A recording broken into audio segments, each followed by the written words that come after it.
Dear students, in the previous class, I had derived the expression for Planck's law of radiation, and the expression what we derived is E lambda d lambda equal to 8 pi hc by lambda to the power 5 d lambda by e to the power hc by lambda kt minus 1.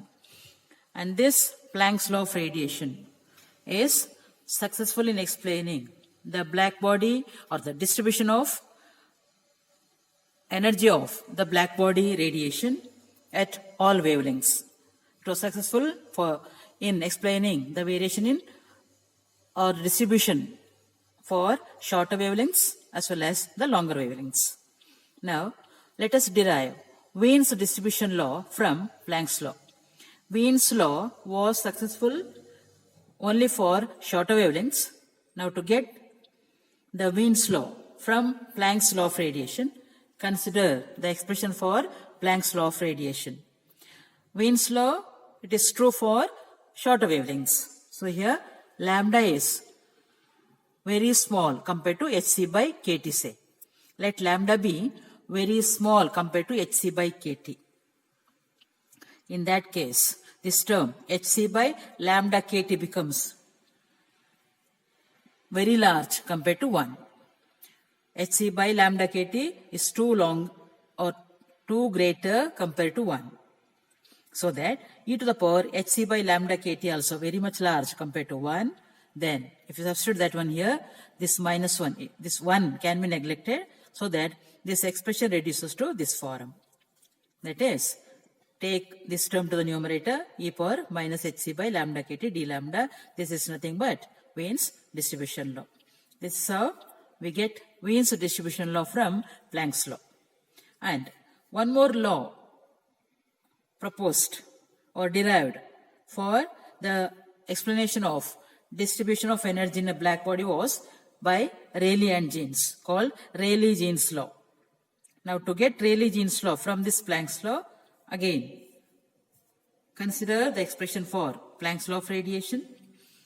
Rayleigh-Jeans law is valid for longer wavelengths. So, consider lambda, the longer wavelength. Say, suppose it is very large, too large compared to hc by kt, so that hc by lambda kt very much less than 1. From then e to the power hc by lambda kt. So this term is very small compared to 1.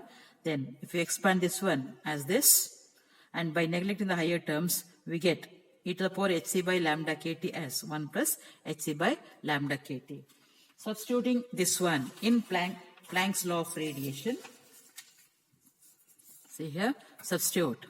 We get this, that is 8 pi hc d lambda by lambda power 5, here 1 minus 1, 0, hc by lambda kt, and simplify. That reduces to this form. And this is nothing but Rayleigh-Jeans law. This is how Wien's law and Rayleigh-Jeans law are obtained from Planck's law of radiation. Now, let us define the term radiation pressure. Radiation pressure means it is the mechanical pressure exerted by any radiation incident on a surface. Whenever radiation is incident on a surface, there will be exchange of momentum between the radiation and that surface, exchange of momentum between that surface and the electromagnetic field of that incident radiation. During this momentum exchange, some pressure is exerted by the radiation on the surface. This is called radiation pressure. Here radiation, incident radiation, it may include our visible light or any other electromagnetic radiation. Whenever that radiation incident, it may be absorbed or it may be reflected. During this process, some pressure is exerted on the surface. It is called radiation pressure. And this radiation pressure is equal to the energy density of the radiation. This radiation pressure is nothing but energy density of the radiation. Energy density means energy per unit volume of the surface, denoted as omega. This is about the radiation pressure exerted by any radiation when it is incident on a surface. Now, let us define the term called solar constant, and also let us discuss the method or the experiment to determine the solar constant. Say sun, the source of energy.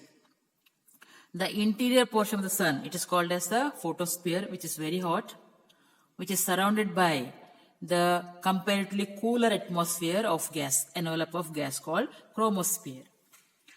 So here solar constant, it is nothing but the amount of solar energy received per minute per unit area of a black body placed on the surface, placed on the Earth's surface in the absence of the atmosphere when the surface is held at right angles to the direction of the incident radiation. So here we consider a black body placed on the Earth's surface and we consider the radiations coming from the sun. Now this black body receives radiations coming from the sun. So solar constant nothing but the amount of solar energy radiations received by this surface per minute per unit area in the absence of the Earth's atmosphere, means it is vacuum. Suppose the atmosphere is absent, the radiations are moving in vacuum. The meaning is solar radiations are moving in vacuum.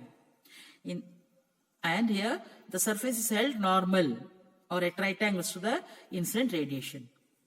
And that amount received per second per unit area in the absence of the atmosphere when the surface is held normal is called the solar constant. To determine solar constant, here the method called Angstrom's pyroheliometer.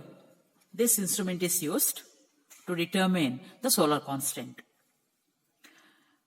Angstrom's pyroheliometer. The construction is this. Here A and B are two identical strips made up of either platinum or manganese. Two identical strips and they are blackened. And this is the thermocouple. Thermocouple means the two junctions formed by two dissimilar metals using two dissimilar, not similar. Here copper and constantan. These two metals are used to form these two junctions. So two junctions formed using two dissimilar methods. That's a thermocouple. And the working principle of thermocouple is when the two junctions are maintained at different temperatures, when some temperature difference exists, then thermo EMF is generated in that circuit so that thermoelectric current is produced. That flows in the circuit when the junctions are maintained at different temperatures. And here say this part is the electrical circuit. This strip B connected to the electrical circuit consisting of battery, rheostat, an ammeter and a voltmeter. And here say the A and B, the two strips, they are mounted in such a way that one of them is exposed to radiation. Suppose A is exposed to radiations directly, then B is blocked by that. Using some shield, B is blocked. Or B is shielded using some screen. This is how A and B are mounted here. And this is the galvanometer. This is about the explanation of this experimental setup of Angstrom's pyroheliometer. And the working is here, this strip A, the radiations are made to fall normally on the strip A.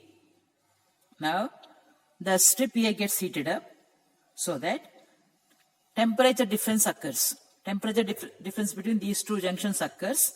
As a result, thermoelectric current flows in this. That is shown by the deflection in the galvanometer. The galvanometer gets deflected, indicating that some current is produced due to the temperature difference between these two junctions. When it happens, when radiation is made to fall normally on this A. Now, when the deflection in the galvanometer reaches a steady value, say, when the deflection becomes steady, then the electric current is, this circuit is closed so that the current is made to pass through this strip B. As current flows through B, the strip B gets heated up. The strip B gets heated up, and as a result, the temperature difference between the two junctions starts decreasing. The temperature difference between these two junctions starts decreasing, and this current is passed till the temperature of these two junctions become equal. When the temperatures become equal, galvanometer deflection becomes zero. Galvanometer shows null deflection. So, current is passed to this strip B till the galvanometer deflection becomes zero, or galvanometer shows null deflection. Galvanometer shows null deflection means both A and B are now at the same temperature, means both will possess the same quantity of heat. So, when the two strips A and B, when they possess the same quantity of heat, by equating those two quantities of heat energy, we can find out the solar constant. Now, when current is passed through the strip B, and when the temperatures are maintained same, that's indicated by null deflection in the galvanometer, at that moment, note down the voltage V and the current I, and from that, we can calculate heat energy supplied per second as V into I, nothing but power. Heat energy supplied as per second. Energy per second is power. It is nothing but V into I. That much joules. If you convert into calorie, that becomes VI by 4.2 calories. 1 joule is 4.2, 1 calorie is 4.2 joules. So 1 joule is 1 by 4.2, that much calorie. This is how we convert this. Let A be the area of the strip A, yes, exposed one, strip A. Alpha, let it be its absorptive power of that surface used. Let S be the solar constant. Then total amount of heat energy absorbed by the strip A is given by alpha into S into A. And these two heat energies are equal. By equating them, we get S as VI by alpha A into 4.2. That much calories per centimeter square per minute. Suppose A is in centimeter square, area is in centimeter square. Let the time for which that strip A be exposed, let it be 1 minute, so that we get S as, from this, we get S 1.937 calories per centimeter square per minute, and it is the value is taken as usually approximately to 2 calories per centimeter square per minute. This is how solar constant S, it is determined using that Angstrom's pyroheliometer. Now, determination of surface temperature of the sun. So, sun consists of the hot core called photosphere, surrounded by chromosphere, which is comparatively cooler. Now, surface temperature is nothing but the temperature of this chromosphere, outer sphere. Outer sphere in the sense that sphere consisting of the envelope of gases, which is comparatively cooler.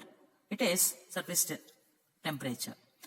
This is determined by two methods. One is using Wien's law, other one using Stephan's law. By applying Stephan's law, how we can determine the surface temperature? Here, let us consider R as the mean distance between the sun and the earth surface. That mean distance, let it be capital R. S is solar constant. Now, the earth surface at a distance R, which receives total amount of radiations equal to 4 pi R square into S. See, S is solar constant. Amount of radiations received per second per unit area. So that if 4 pi R square is the total area of the sphere at a distance R, then this is the total amount of radiations received by that sphere of radius R. Then, if R is the radius of the sun, the amount of heat radiated from that surface, the total amount of heat energy radiated from the surface per unit area is given by this. The total amount of heat radiated by unit area. Area of sun is 4 pi square. See, this much total amount is heat energy radiated by the total area. See, the amount received by the surface at a distance r is 4 pi r square s, which is nothing but the total amount of radiation emitted by the sun. Then total emitted per unit area is nothing but this by this. Sun is also considered as a sphere. Area of the sphere is 4 pi r square. So this ratio gives the total amount of heat radiated by unit area in 1 minute. Let the time be 1 minute. It is, simplify this, r by r whole square into s. And Stefan's law, what it says, total amount of energy radiated per second per unit area is sigma t to the power 4. So that, equate these two. Equating these two, then we can calculate T